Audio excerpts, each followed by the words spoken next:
in the last lecture, we were talking about operator new, and we just finished talking about the single object operator new. So there's basically two variations on operator new: the operator new that has no square brackets and an operator new with the square brackets. The square brackets is the array version, because you can allocate arrays and you can allocate non-array things, single objects.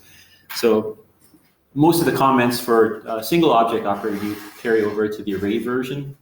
So just like with the single object version, the array operator new may or may not allocate memory. The basic idea is that it essentially returns a pointer saying where you should place the object that's about to be created, or where you place the array that's going to be created.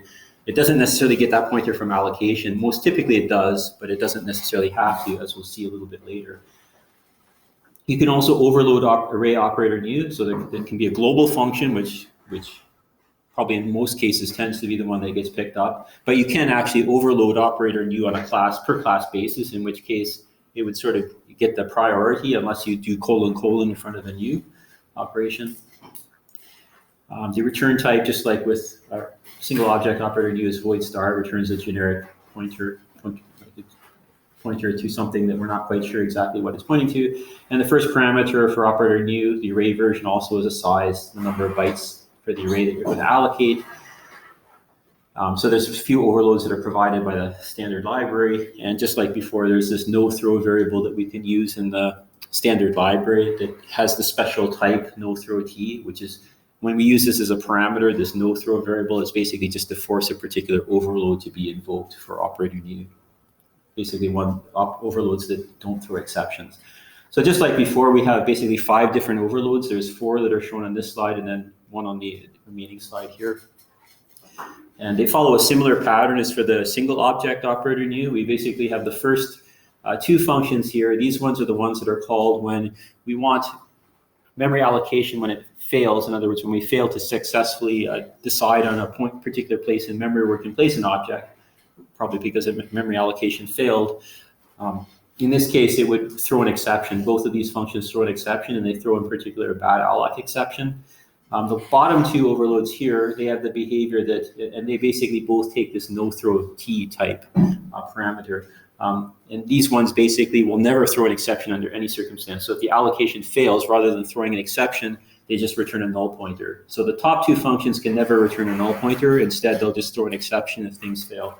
The bottom 2 functions will return a null pointer. And in some cases, maybe you don't want an exception to be thrown for some reason, so you would force one of the bottom 2 functions to be invoked, for example. And then lastly, we have this non-allocating operator new function. In other words, it doesn't actually allocate any memory. It's the one that takes a generic pointer, a void star, and all it does is it returns back the return type is also void star, so it returns back the pointer that was passed to it without doing anything. In practice, this function probably is not used much at all because there's not a lot of good reason for it. Most likely, if you wanted to use this function or the corresponding one for single object operator new, you probably use the single object one for reasons that we'll see later. So on this slide, I have a few examples of using array operator new.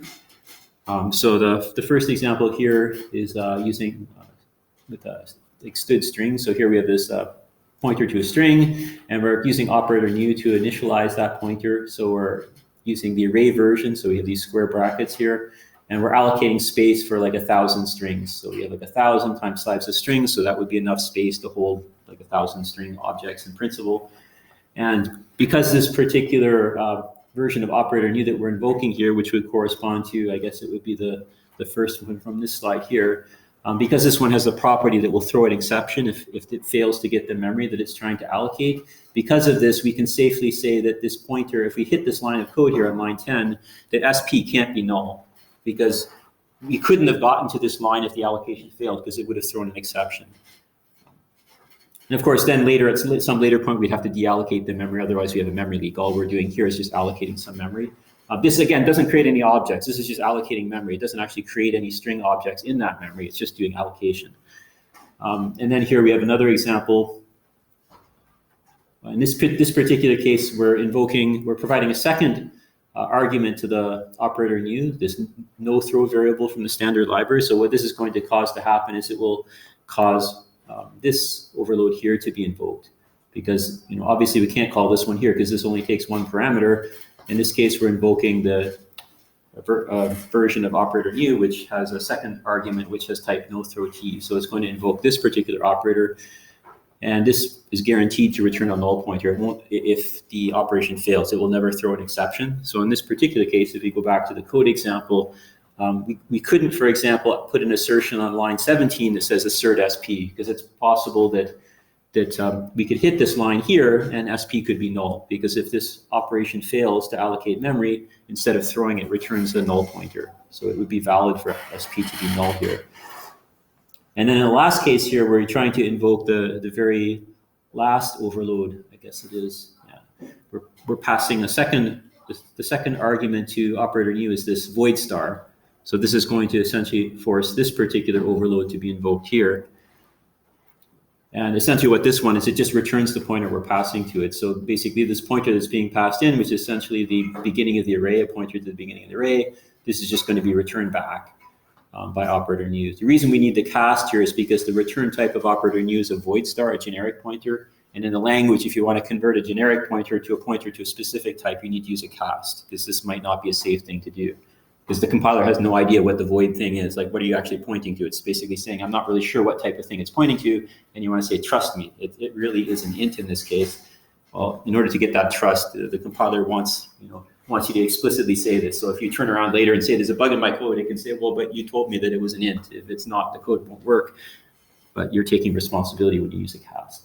The question? Yeah, so for why is it that we actually need this static cast? Why isn't it enough just to get the implicit cast and just assign it to the pointer? Well, if I'm understanding, you're talking about this cast here or the one down below here? I guess the one here where you're assigning the operator new, like the return, because it returns like a... Okay, if we don't put this cast in here, it won't compile, because it will say you can't convert. There's no like implicit conversion from void star to a specific type of pointer. Like, because the thing is, like, void star is essentially like a pointer where you've erased any knowledge about what it's pointing to. It points to something, but I'm not telling you what it is.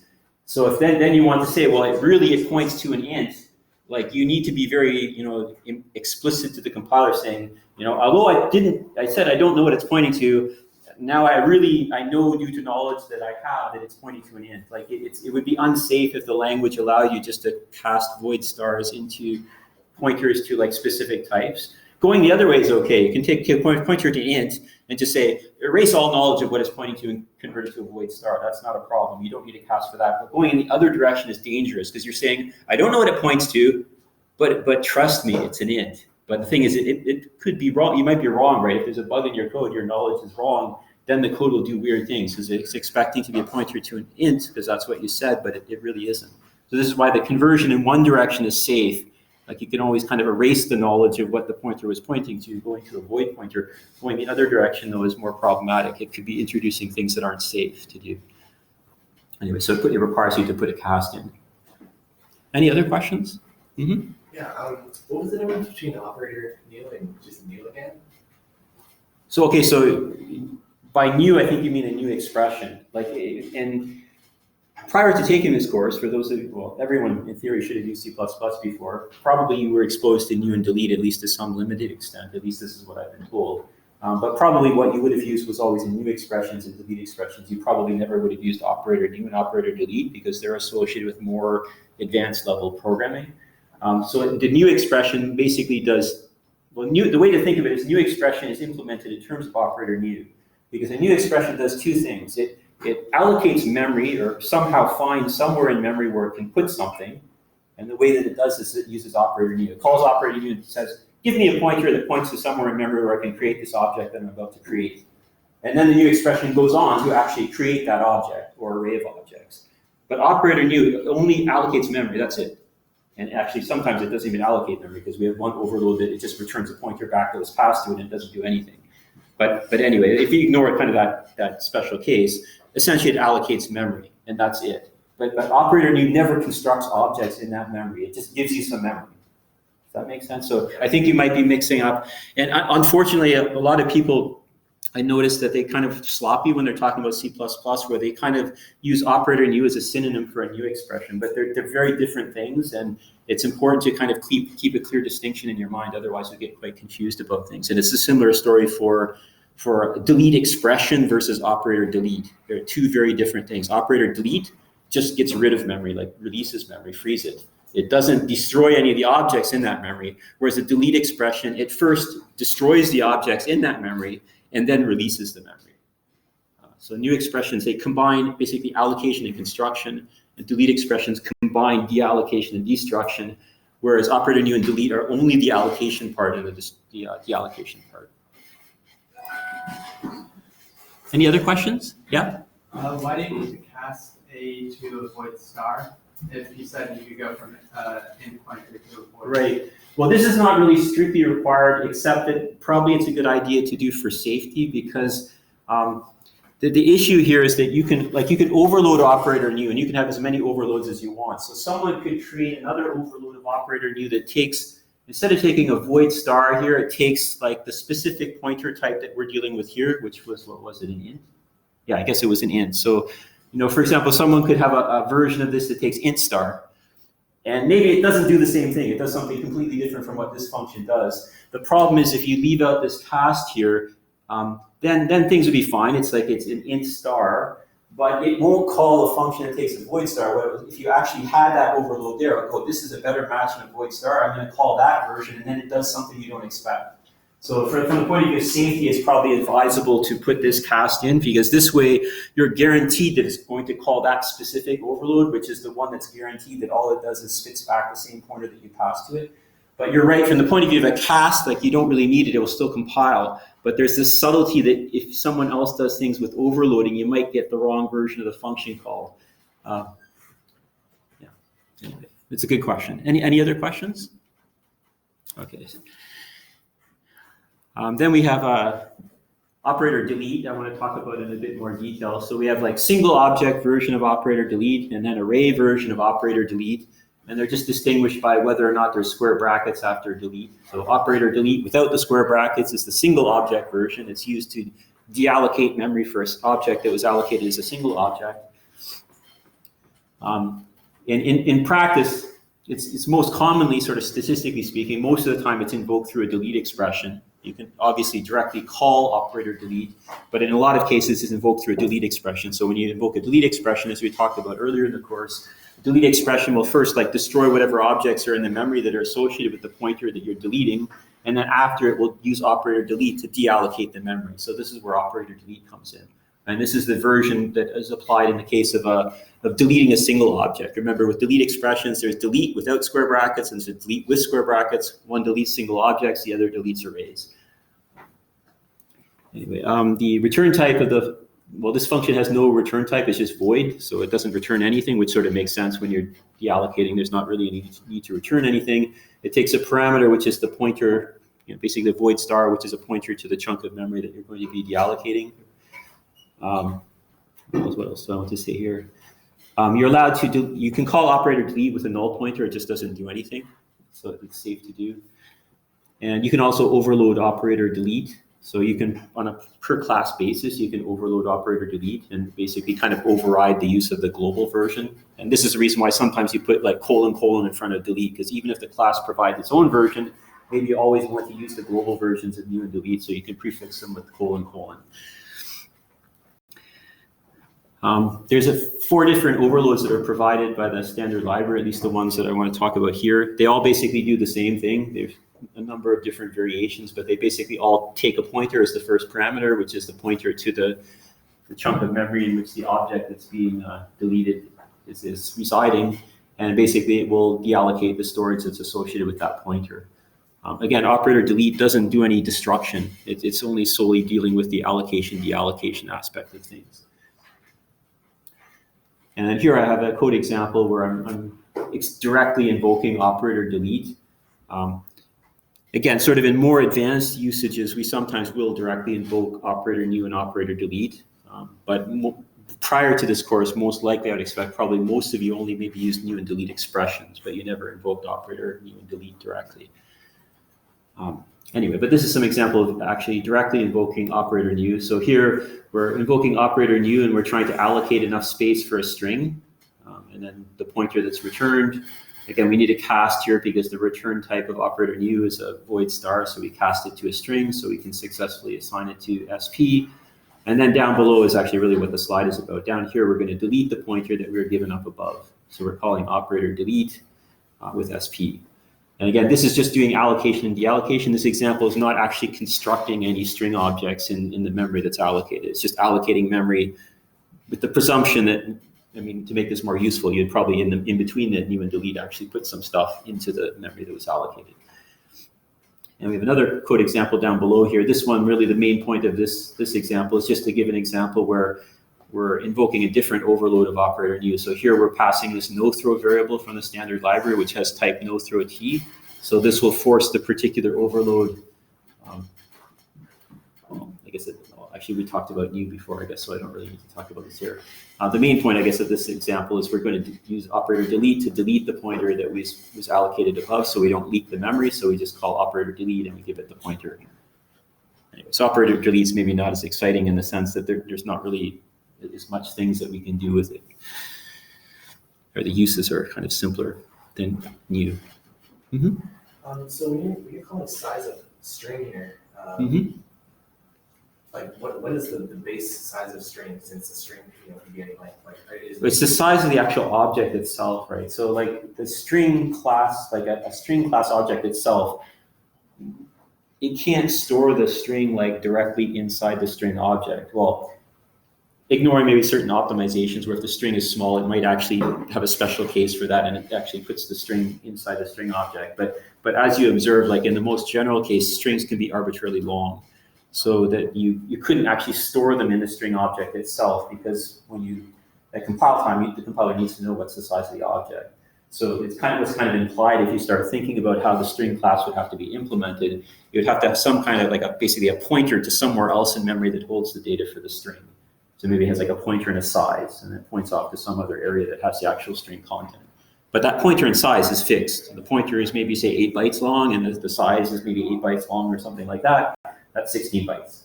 So it's like that's a well-known size at compile time. So Does that make sense?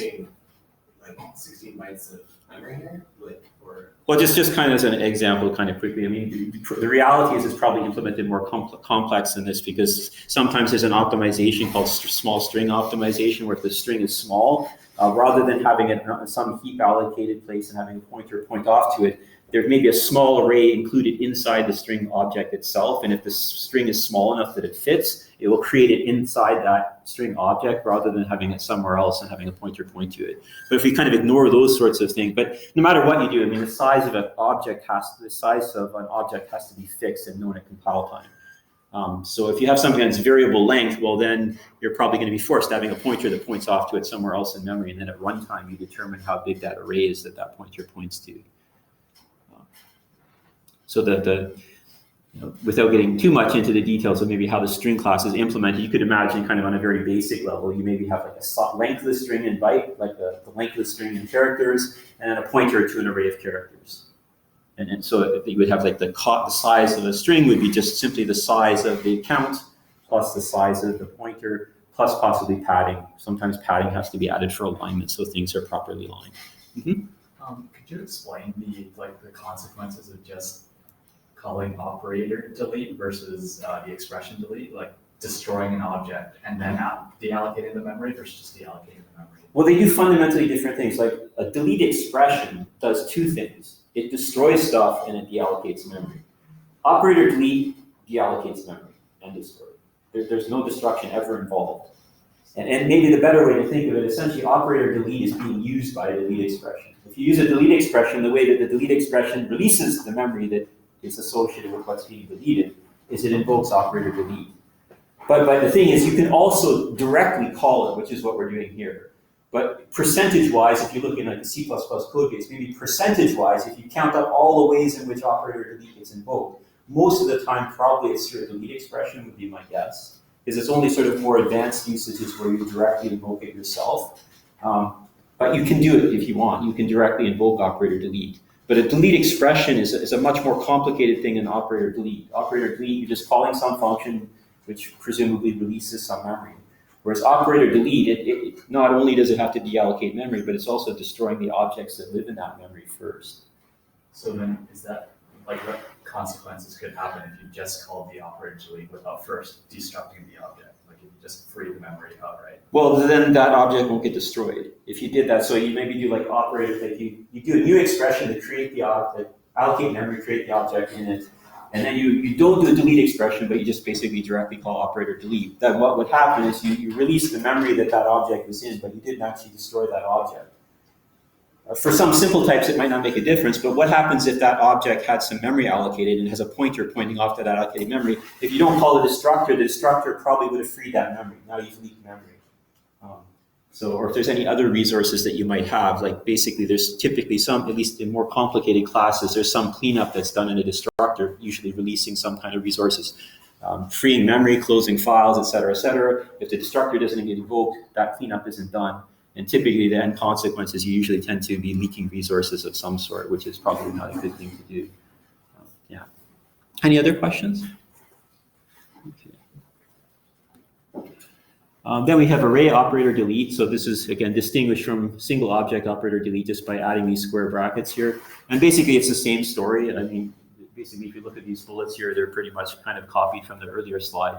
So it probably is not worth going through in a lot of detail. But the only real difference here is now we're deallocating memory that was allocated by the array version of operator new, as opposed to the single object version. So they kind of have to match up. If you allocate things with the single object version of operator new, you must release things with the single object version of operator delete, and similarly for the array versions. Otherwise, you're not guaranteed things will work.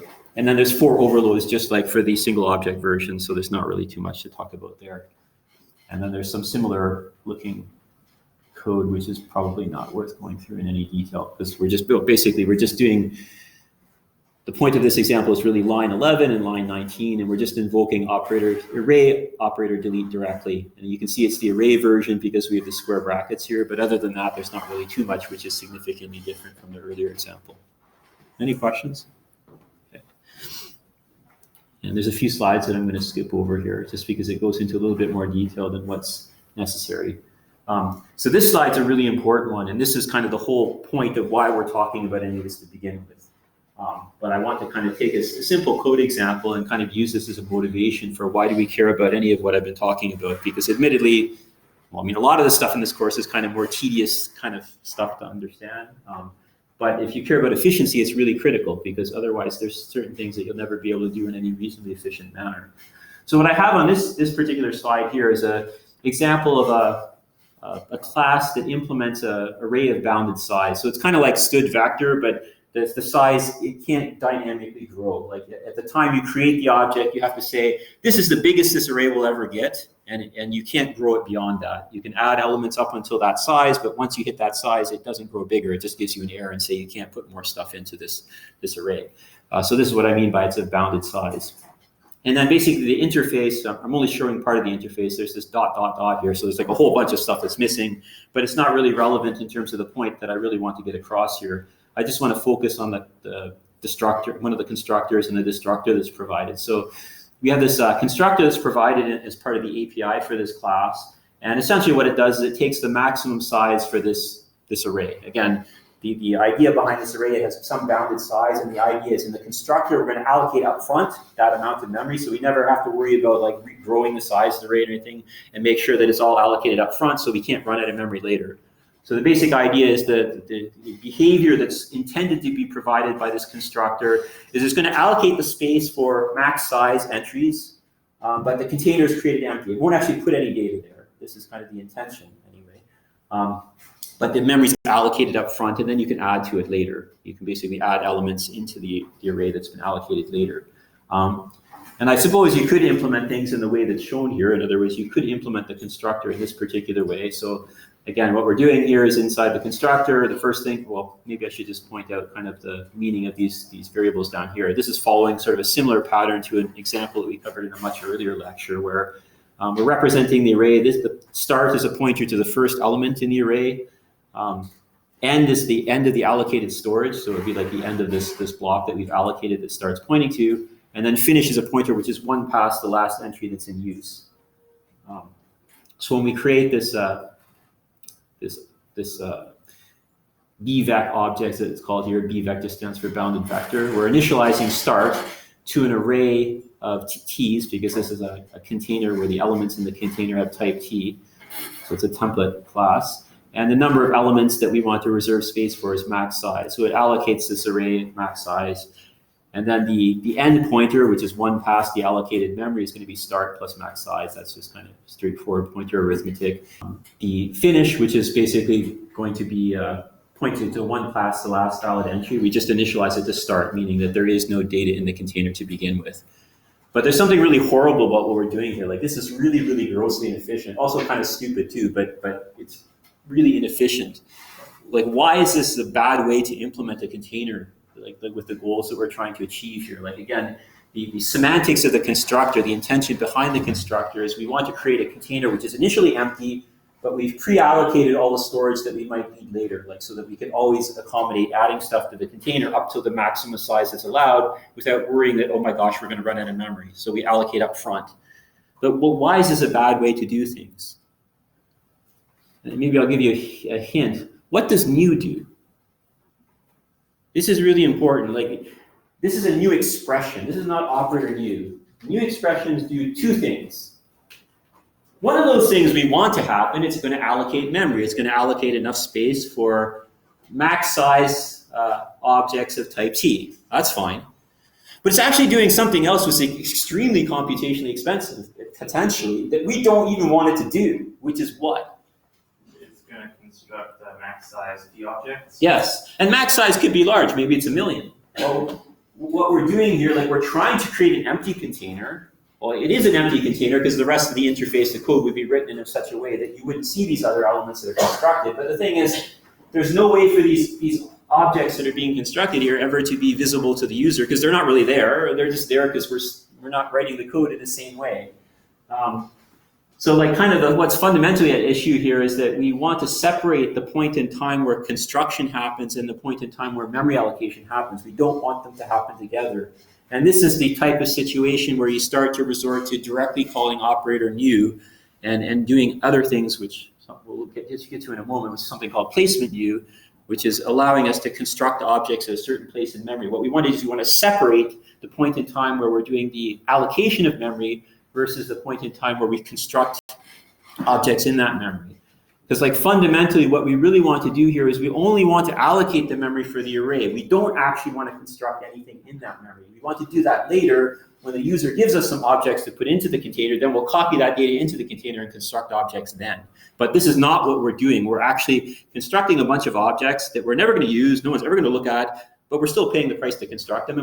And then kind of conversely, when we come down to the destructor here, imagine that when we're all done, the user's saying my container's empty, because maybe they did processing, remove stuff.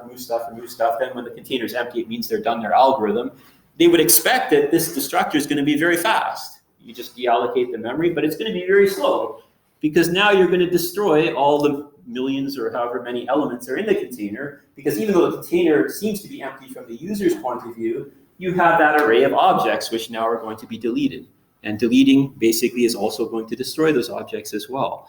So this is really, really inefficient. Like basically the inefficiency just propagates everywhere. It's just really, really horrible. When you call new like that, would it invoke the default constructor for T? Yeah, those objects will be default constructed. What happens if the default constructor has been deleted? Well, then this is not going to compile in that case. Like if you try to use a destructor, sorry, if you try to use a constructor and it's not there, then you're going to get an error, a compile error. So is using operator new in this context kind of semantically equivalent to like seize malloc then? Like you're just basically... No. Malloc is more like operator new. Well, I guess it's kind of hard to compare, I guess, because there is no notion of constructors in C to begin with, but you could write your own function which kind of initializes something and you could call that kind of a constructor. Yeah, it's kind of equivalent to operator new, not the new expression. Right, because malloc just allocates memory. It doesn't put anything in it. And also correspondingly, there's free that goes with malloc in C. And free would correspond to like operator delete, essentially. Like it frees the memory, but it doesn't do anything with that memory. If there's any stuff stored there that you need to clean up, you would do that before you would call free, for example. Yeah.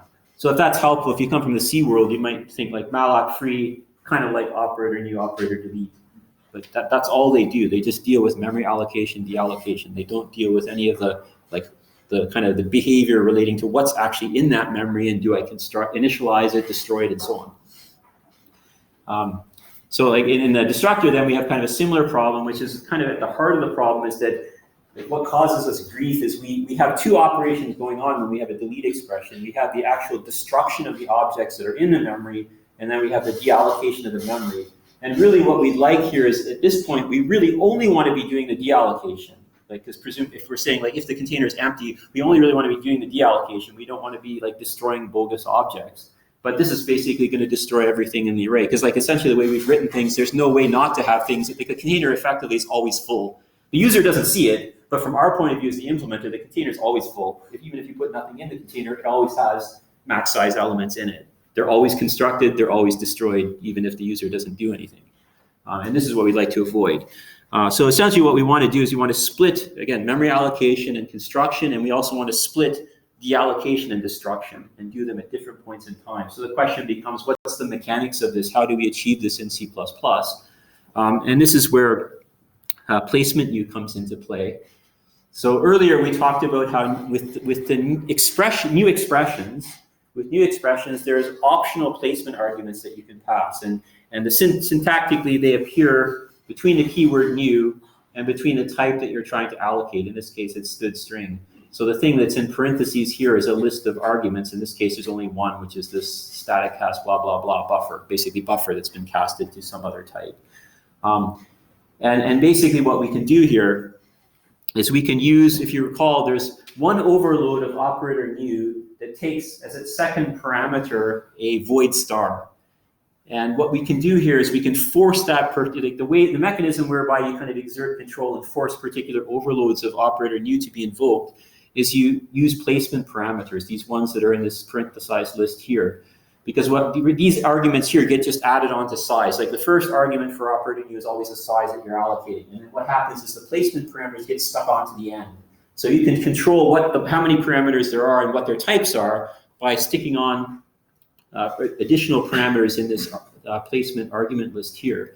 So in this particular case, we have a void star. So this is going to invoke the version of operator new, which takes a size t, because all of them take a size t automatically, the size that you're allocating, followed by a void star. And if you remember that particular function, what it does is it just takes the pointer that's passed to it, which is this pointer here, and returns it back. Now, how does this help us? Because again, the goal of what we'd really like to do is we'd like to kind of separate when construction happens and when the allocation associated with that construction happens. So we want to construct first at one point in time, and then at some arbitrarily later point in time, we're going to construct an object into that memory was allocated. So if we want to do this, we need to separate the memory allocation from construction. So the memory allocation is easy. We just call operator new whenever we want to allocate the memory. And operator new only allocates memory, so that's good. But the troublesome thing becomes, well, how do we construct things? Because we can't directly call a constructor in the language. There is no means to directly call a constructor.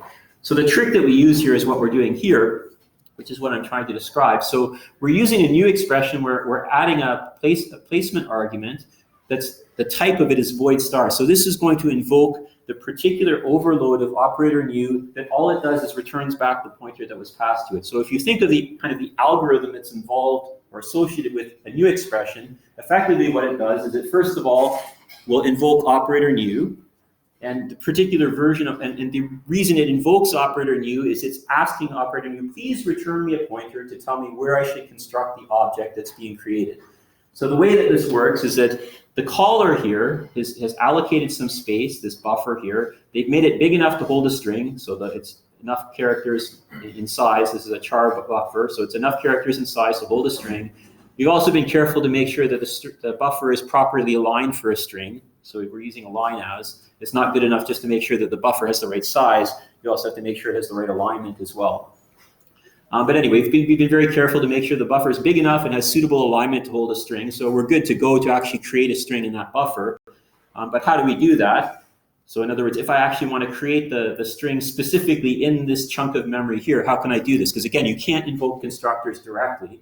So what we do is we use what's called a placement new expression, and specifically an expression where we're doing what I've just was describing a moment ago. So we're passing as a parameter here, void star. So this is going to invoke the version of operator new, which takes a size t followed by a void star. So what that function does is it just returns this pointer back. So if we kind of walk through what the new expression does, the first thing it does is it calls operator new.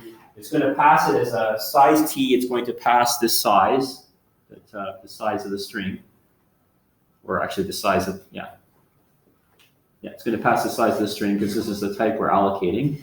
And additionally, it's going to stick on to the end of it this argument here, which is this pointer. And what that function that gets invoked is going to do is it's going to return the pointer back to the person who called, saying that's where you should place this object that's being constructed. Well, who's the person that called? It's not us. It's the compiler that's invoking and basically evaluating the new expression. So the compiler goes, oh, there's this pointer they gave me. I'm going to construct the object there. But what was it that operator new returned? It returned this pointer.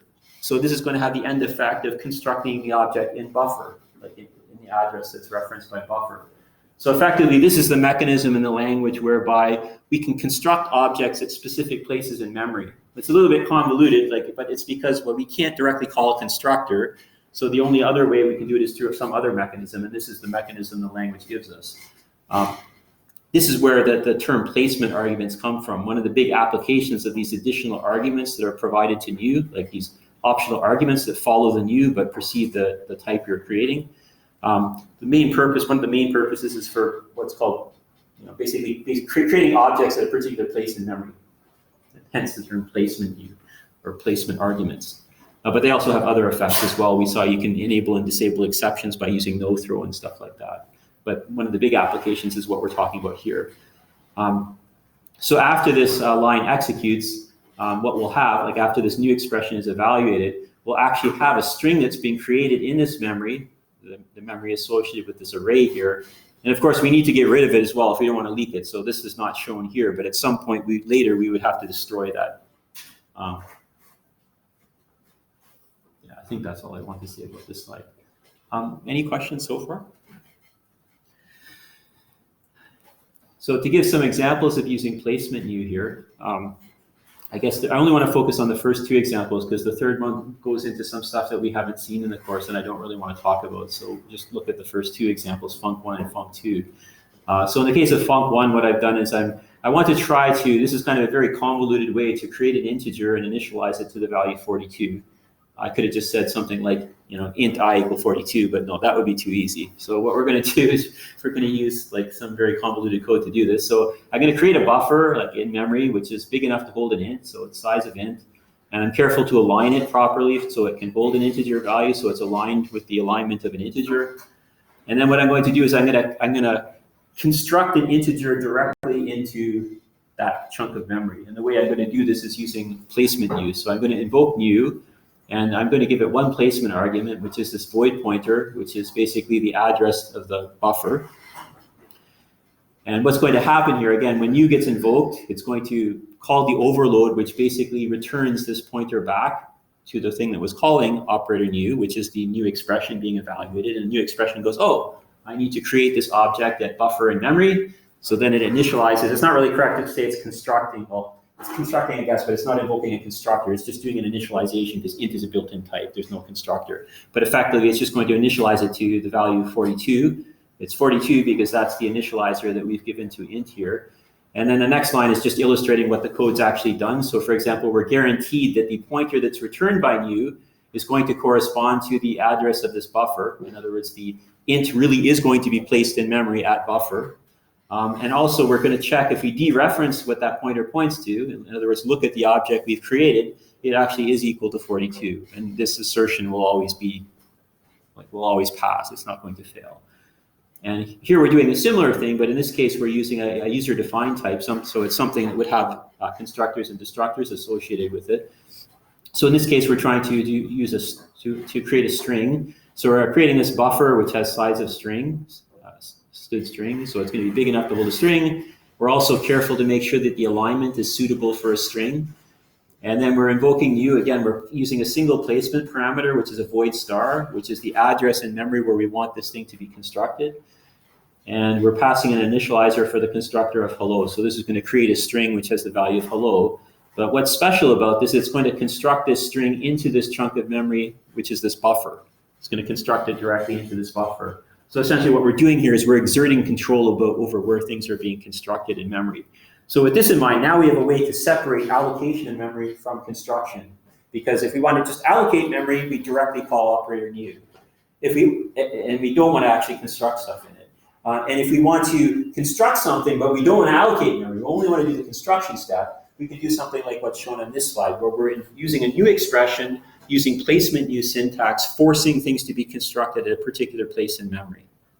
And as it turns out, we have kind of a similar thing that we can do in the case of the destruction side of things as well. We basically have only addressed half the problem, which is how do you separate allocation from construction?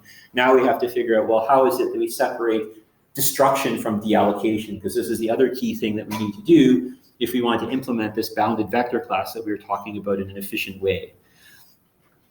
Any questions before I continue though? Yeah. Why is the type of buffer char? Okay, well, we could have made this, for example, something like int or some other type, because no matter what, we're being very careful to make sure things are aligned kind of appropriately for the particular type we're creating. But the thing is, if we use something like int here, it makes it a little bit more tricky to figure out what size we use, because the nice thing about char is its size is guaranteed to be 1 byte, like each char is 1 byte. And size of gives you like the number of bytes. So if we use a char here, or you could also use unsigned char or signed char, basically all of them are guaranteed to have a size of 1 byte each. But if we use int here, then for example, on some processor platforms, int is 8 bytes. So if we do like size of string here, and then we're using int here, it would allocate an array with size of string elements, and each element would be 8 bytes. So you have 8, the number of bytes in total would be 8 times size of string. So you have like 8 times too much memory for what you need. So probably the only sensible type maybe to use here would be either a char, unsigned char, or just whatever combination I left out. There's char and signed char, unsigned char. Strangely enough, char is distinct from signed and unsigned char. Don't ask me why. This is just I guess a historical thing in the language. They're all distinct types, but they all have size, which is 1. Did that answer your question? Yeah. Okay. And for that, you static cast VP to a void pointer, and it equals the buffer. So I wonder why the buffer has the void pointer type here. No, buffer is going to be like essentially a pointer to a character.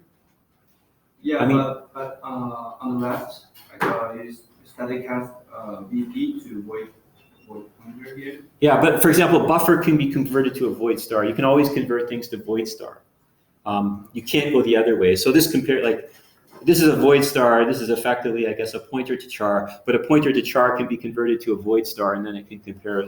The comparison can be done. Like this comparison is okay. Let's see, if we left, what would happen if we leave out the cast? Then you keep what was VP. VP was a string. Yeah, you'd have a problem. Like if you didn't put the cast in here, for example, the type of VP. VP is a pointer to a string. So you're trying to compare a pointer to a string to a pointer to a char. These are like comparing apples and oranges. So I think in that case, you're going to get a compiler. So I believe that cast is necessary. I don't know. Did that answer your question? Yeah. Okay. Any other questions? Okay. So the flip side of things, like in terms of deallocation and destruction, how do we separate these things? So it turns out in C++, you can actually directly invoke destructors. So that kind of solves that problem. So we've seen before that if we want to only do deallocation, that's fine. We just call operator delete. Because operator delete, all it does is do deallocation. So that's not a problem. So that allows us to do deallocation without the destruction. If we want to do destruction without the deallocation, fortunately in the language, you can directly invoke destructors. So that this is what this particular slide is showing us, a sort of syntax for direct invocation of destructors. So if we have a pointer to an object of type T, so this is the type that we want to destroy, we can use syntax like this where we take the pointer and then basically call it's not really a member function. Technically, destructors are not really considered member functions, but they're kind of like member functions, at least on a basic level. They kind of look like them. We just use this syntax here, which is just the name of the destructor, right? If the type is called T, then tilde T is the name of the destructor. So essentially, we're directly invoking the destructor. Or if we had the actual object itself, we can dereference the object and then use dot. But more typically, probably we tend to use pointers. So for example, if we had an object, you look at this code example here, we're first creating an object with, this is a new expression. So we're creating an object in the buffer buff. So this is a placement argument here, which is going to force the object that's being constructed here, which is a std vector of int with a size of 1024 elements. That is the size of the vector. This is going to be constructed directly into this buffer in memory buff. And we've been careful to make sure that buff is big enough to hold a std vector int. So we're using size of std vector int. And we're also careful to make sure the alignment, that the buffer is suitably aligned for the type that we're going to put into it. This is not going to construct any vector, right? Like all we're doing is we're creating an array of char, which is basically kind of uninitialized. And then what we're going to do is we're going to force a vector to be constructed into that memory. So this is just using placement U like what we had on the earlier slide. But how do we actually get rid of that object when we're done with it? The way that we do that is we directly invoke the destructor. Because like we don't want to deallocate memory, right? Because there was no memory allocated through operator new. We just have a local variable maybe on our stack if this is inside a function. And therefore the memory will automatically be freed. It's a local variable. The array goes away when the function returns. So we don't want to deallocate it. It's going to get taken care of when the function returns. We only want to destroy the object. So we directly invoke the destructor for it. Any questions? Okay, and maybe the last thing I want to point out, this is just kind of if I didn't say anything, maybe you wouldn't really think too much about it and things would just work. But there is some magic going on, which is that although built-in types don't have destructors, the syntax where you're directly invoking destructors works if the type involved happens to be a built-in type. So for example, if I have something like this where I have an int I and then I create a pointer that points to I, so IP is basically referring to I, and then I do something like I want to actually destroy this integer I that IP is pointing to. It won't do anything, right? Because you don't need to do anything to get rid of an int. It's a built-in type, but it is actually valid syntax to write something like this. This will invoke what's called a pseudo-destructor. It basically just means something that kind of looks like a destructor, but it isn't really there because there isn't really a destructor in the first place because it's a built-in type, and built-in types don't have destructors. But this syntax is very useful. The reason why is, you might say, well, why would you ever do this? Typically where this shows up is when you're writing generic code, like templates, because you might not know what T is. Like you don't know if T is a built-in type or it's not a built-in type. It would just be really nice if I could just always write syntax like this. And it doesn't matter if T is a built-in type or it's a user-defined type. In the case of a built-in type, it just doesn't do anything. In the case of a real type, like a non-built-in type, it will actually invoke the destructor. And this is exactly what the language guarantees. And this is referred to as a pseudo-destructor. But again, it's important to remember built-in types, they don't have constructors and destructors, but often when we're speaking, we kind of get sloppy and we say constructors, destructors. But technically, I guess they do have pseudo-destructors, which are basically functions that do nothing and never get called, and the compiler just optimizes them out. Anyway, I guess I better stop here for today.